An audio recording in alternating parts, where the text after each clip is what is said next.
Avant, on prenait nos clés, notre portefeuille, nos papiers, etc.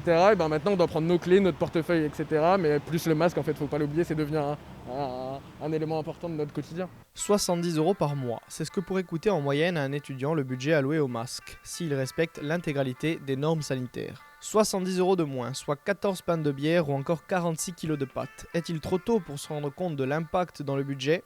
Face à cette situation, on préfère, pour l'instant, ironiser. Non, moi ça n'a pas d'impact parce qu'en fait moi je prends les masques que j'ai trouvés par terre et je les mets, du coup ça me coûte rien. Non, je rigole. En ce moment, je mange que des pâtes, juste pour payer mes masques. Bien que certains arrivent à en rire et que d'autres n'ont pas ce souci puisque leurs parents comblent ce trou en fournissant le stock de masques nécessaires, pas mal d'étudiants interrogés sont inquiets en ce qui concerne l'année à venir.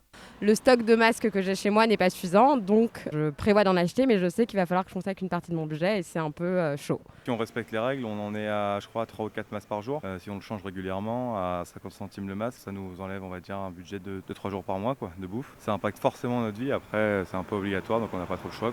Lorsque les parents ne peuvent mettre la main à la poche et que les aides ne comblent plus, il est possible de se retrouver en grande difficulté financière.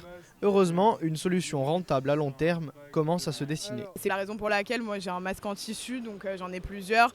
Et je pense que c'est déjà plus écolo et deuxièmement c'est forcément moins onéreux. Donc je pense que c'est un peu la solution pour des jeunes. C'est quand même plutôt facile à faire, on peut même les fabriquer nous-mêmes. Donc voilà. Comme des sous-vêtements, tous les jours tu changes et tu le laves et après tu le remets.